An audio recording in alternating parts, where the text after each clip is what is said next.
Bismillahirrahmanirrahim. Assalamualaikum warahmatullahi wabarakatuh. Alhamdulillahi rabbil alamin.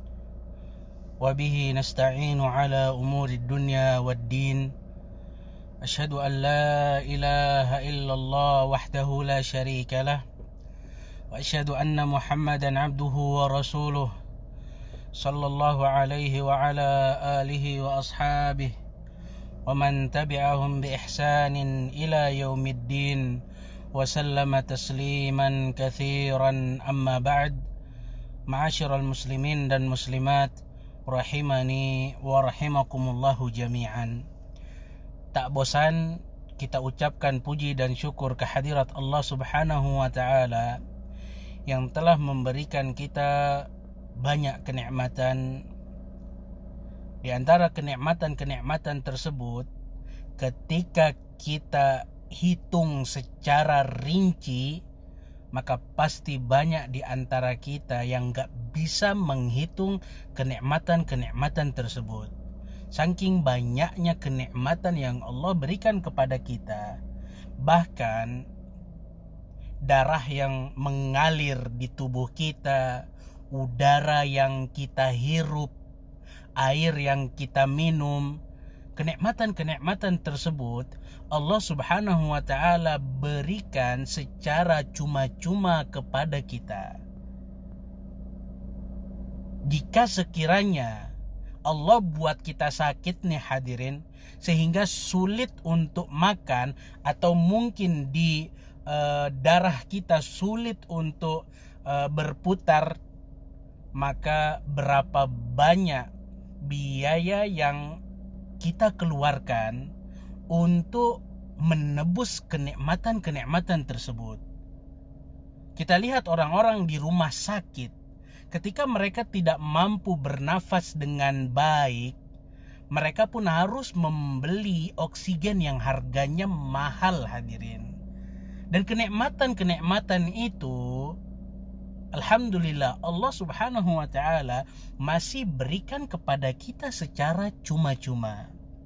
Dan salawat serta salam semoga tetap tercurahkan kepada baginda besar Muhammad sallallahu alaihi wasallam, istri-istri beliau, sahabat-sahabat beliau, anak-anak beliau, hingga pengikut beliau hingga akhir zaman nanti. Ma'asyiral muslimin dan muslimat rahimani wa rahimakumullahu jami'an. Kita kembali ke kajian singkat Arba'in Nawawiyah. Sebelum kita mengkaji hadis yang ke-12, ada baiknya kita memperbaiki niat kita untuk mendengarkan hadis-hadis ini. Apa niat kita? Tentunya hanya antara kita dengan Allah Subhanahu wa taala. Ketika kita niat ngajar atau niat belajar untuk mengangkat kebodohan dari diri kita, kemudian kita tujukan nasihat-nasihat itu untuk kita amalkan tuh nasihat-nasihat itu, maka insya Allah niat kita sudah benar. Maka dari itu, di pertengahan ini, ayo kita sama-sama membenarkan niat kembali agar kita jadikan belajar dan mengajarnya kita karena Allah Subhanahu wa taala. Karena begitu besar pahala yang Allah Subhanahu wa taala berikan kepada orang-orang yang mendengarkan ayat-ayat Allah, mendengarkan hadis-hadis Rasulullah sallallahu alaihi wasallam, ada ketenangan hati.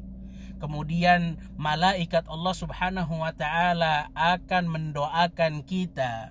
Kemudian Allah Subhanahu wa taala pun akan memuji kita di depan malaikat-malaikat Allah Subhanahu wa taala, dan Allah akan mengangkat derajat kita. Itu semuanya kenikmatan ataupun keuntungan-keuntungan itu akan didapatkan oleh orang-orang yang ikhlas di dalam menuntut ilmu. Semoga Allah Subhanahu wa taala menjadikan niat-niat kita betul-betul ikhlas karena Allah Subhanahu wa taala. Ahibati fillahi rahimani wa rahimakumullahu jami'an. Hadis yang ke-12 lagi-lagi nih hadirin, gak kalah penting dari hadis-hadis yang sudah kita bahas. Bahkan disebutkan oleh para ulama, hadis yang ke-12 ini merupakan pondasi yang paling besar untuk kita ketika kita mau adab dan akhlaknya kita baik. Jadi kalau seandainya kita mau belajar adab, etika, dan akhlak, maka hadis ini merupakan pondasi yang besar untuk mengajarkan kita agar akhlak dan etika kita baik. Inilah yang dikatakan oleh Ibnu Rajab, hadirin. Maka di zaman yang sekarang ini, di zaman yang banyak fitnah ini, begitu perlunya kita kepada adab dan etika.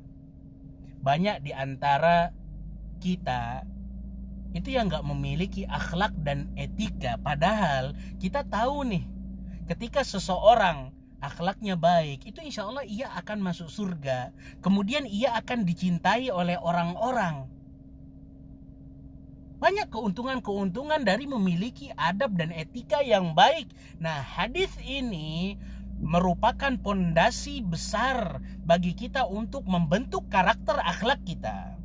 Kata Rasulullah sallallahu alaihi wasallam dari Abu Hurairah radhiyallahu anhu, kata beliau sallallahu alaihi wasallam, di antara ciri-ciri keislaman seseorang itu baik, ia meninggalkan hal-hal yang sama sekali gak penting. Ya hadirin, ketika kita tahu dasar dan kaedah ini, kalau seandainya ada perkara-perkara yang gak penting baik untuk dunia kita atau untuk akhirat kita, tinggalin deh, jangan kepo, jangan sibuk ngurusin orang lain. Jangan berbicara dengan pembahasan yang gak penting bagi kita. Jangan juga di antara kita mempertanyakan permasalahan-permasalahan yang gak penting. Kepo, ingin tahu urusan orang lain. Kita kasih contoh deh, ketika kita lewat satu gedung, kemudian kita ngelihat satu apartemen. Kalau seandainya kita lihat, kemudian kita bertanya, oh ini apartemennya Masya Allah ya, kemudian kenapa ya kok warnanya ini, kenapa ya dibangun seperti itu, ini gak penting nih hadirin. Coba seandainya pemikiran tersebut kita ganti dengan berzikir kepada Allah, dengan bertasbih, dengan mengucapkan istighfar kepada Allah subhanahu wa ta'ala, maka bukankah hal ini lebih bermanfaat dari hal-hal yang tadi? Maka dari itu hadirin, di dalam hadis ini ada kaedah besar. Hendaknya seorang muslim memanfaatkan waktunya untuk hal-hal yang bermanfaat bagi dunia dan akhirat kita. Kebalikannya nih hadirin, kebalikannya, ketika kita diperintahkan untuk meninggalkan hal-hal yang tidak penting buat kita, maka kebalikannya kita pun dituntut untuk semangat di dalam melakukan hal-hal yang bermanfaat bagi dunia ataupun akhirat kita. Kenapa nih hadirin? Karena kepo dengan urusan lain itu menandakan imannya kita masih lemah. Kok mau ya kita ngurusin permasalahan orang lain, capek-capekin diri hadirin, buang-buang waktu kita. Maka dari itu, ketika para ulama mengatakan bahwasanya termasuk ciri-ciri keislaman seseorang itu baik, ia tinggalkan seluruh yang tidak penting bagi dirinya. Tinggalkan perkataan-perkataan yang gak penting.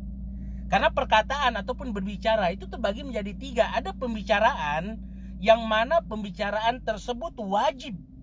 Kemudian ada juga pembicaraan yang mana pembicaraan tersebut haram, maka wajib bagi kita untuk meninggalkan hal tersebut. Kemudian ada juga pembicaraan yang halal. Sah-sah saja kita membicarakan tentang hal-hal yang dihalalkan oleh Allah subhanahu wa ta'ala. Dan ada juga hal-hal yang kalau dibicarakan itu ada baiknya dan ada madharatnya. Intinya sama. Maka hal-hal yang seperti ini nih harus ditinggalkan hadirin rahimani wa rahimakumullahu jami'an. Qillatul kalam, sedikit bicara, ini merupakan hal yang diminta oleh Allah Subhanahu wa taala kepada kita. Karena ketika kita sedikit bicaranya, otomatis kita itu akan sedikit kemungkinan keplesetnya, sedikit kemungkinan untuk terjatuh ke dalam dosa. Berapa banyak orang-orang yang bertengkar, ribut sana, ribut situ. Karena apa? Karena sebab lidahnya, gunjing sana, gunjing sini. Sehingga ketika orang yang digunjingi dengar, awas ya, kebencian yang ada. Maka dari itu tinggalkan seluruh hal-hal yang tidak bermanfaat bagi dunia ataupun akhirat kita hadirin. Ma'asyiral muslimin rahimani wa rahimakumullahu jami'an. Ketika datang seseorang kepada Rasulullah sallallahu alaihi wasallam, kemudian beliau berkata kepada Rasulullah sallallahu alaihi wasallam, "Wahai Rasulullah, aku ini pemimpin yang mana kaumku itu mentaati apa yang aku perintahkan. Maka apa yang engkau nasihati agar aku sampaikan kepada kaumku?" Di antaranya nih hadirin, sebarkanlah salam, kemudian sedikitkanlah, minimalisirkanlah bicara kecuali terhadap perkara-perkara yang penting untuk dunia dan akhiratnya mereka. Hadirin rahimani wa rahimakumullahu jami'an. Kenapa kok kita itu enggak dianjurkan untuk mencampuri urusan orang lain? Di antara faktornya karena buang-buang waktu. Udah pikiran capek, harus buang-buang waktu juga. Ya kalau permasalahan tersebut berkaitan dengan agama mereka ataupun berkaitan dengan kepentingan-kepentingan dunia atau akhirat mereka, ini kadang yang dibahas itu enggak bermanfaat sama sekali. Sudah buang-buang waktu, padahal waktu merupakan perkara yang paling berharga. Maka dari itu hadirin rahimani wa rahimakumullahu jami'an, hendaknya di antara kita meminimalisir porsi bicara kita, meminimalisir porsi dari perkara-perkara yang gak penting bagi dunia dan di akhirat kita. Mungkin ada di antara kita yang bertanya, apakah semuanya mutlak? Enggak hadirin. Ada pengecualian yang disebutkan oleh para ulama.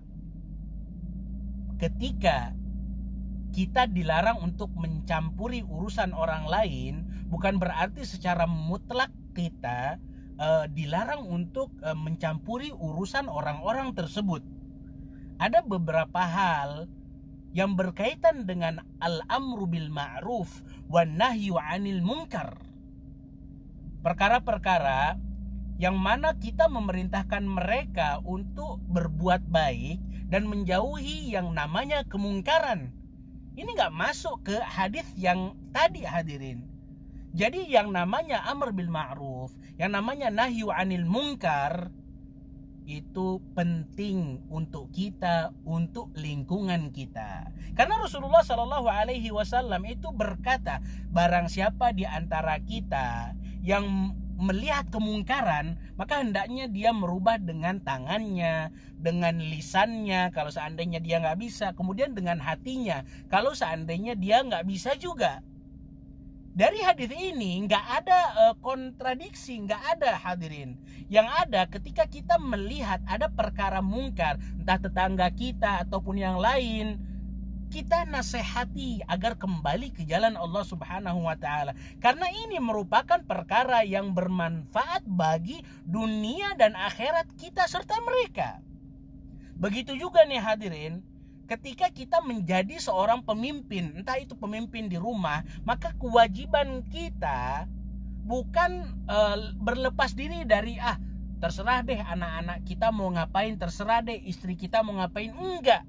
Ada kewajiban bagi kita untuk mengajarkan anak-anak ataupun istri-istri kita, mengajarkan mereka tentang kebaikan-kebaikan di dalam agama Islam ini. Ini nggak masuk dari perkara-perkara yang nggak bermanfaat, hadirin. Maka dari itu, ahibati fillahi rahimani wa rahimakumullahu jami'an, maka mulai detik ini ayo kita perbaiki Islam kita, ayo kita perbaiki amalan-amalan kita berbicara yang bermanfaat-manfaat aja deh. Kita pun kalau mau melihat yang bermanfaat untuk dunia atau akhirat kita, atau ketika kita mau ikut campur dengan urusan orang lain, silahkan yang berkaitan dengan al-amru bil ma'ruf dan nahyu anil munkar, atau mengajari mereka tentang agama Islam ini. Maka dari itu, ketika kita sudah melakukan hal ini, maka insya Allah kita pun dikasih cap ataupun dikasih julukan seorang muslim yang memiliki kebaikan di hatinya. Karena apa? Karena muslim yang baik itu dia sama sekali nggak memperhatikan atau menjauhi dirinya dari yang namanya perkara-perkara yang haram, perkara-perkara yang syubhat, perkara-perkara yang makruh, dan bahkan perkara-perkara yang mungkin mubah. Tapi karena dia takut kebanyakan, ngobrol ini biasa aja. Tapi ketika seseorang dengan kebanyakan ngobrol, dia bisa terpeleset ke dalam kehancuran, ke dalam kesalahan, maka hendaknya dia minimalisir dari yang namanya ngobrol. Ma'asyiral muslimin rahimani wa rahimakumullahu jami'an. Ini saja yang berkaitan dengan hadis yang ke-12 di pertemuan yang ke-14 ini. Sekali lagi, poin singkatnya dari hadis tadi ini, hadirin, kalau kita mau belajar adab, kokohkan dulu pondasi ini pada diri kita. Pondasi apa itu? Ya pondasi hadis ini. Ketika ada satu permasalahan yang gak bermanfaat buat dunia ataupun akhirat kita, udah tinggalin aja deh. Gak usah kepo dengan urusan orang lain. Dengan itu tuh, insya Allah akhlak dan etika kita bisa tegak. Karena lagi-lagi dikatakan oleh Ibnu Rajab bahwasanya hadis ini merupakan pondasi besar dari pondasi-pondasinya adab dan etika. Ini saja yang bisa saya sampaikan. Wabillahi taufiq wal hidayah. Aqulu qauli hadza wa astaghfirullah li wa lakum wa lisairil muslimin. Subhanakallahumma wa bihamdika asyhadu an la ilaha illa anta astaghfiruka wa atubu ilaik. Assalamualaikum warahmatullahi wabarakatuh.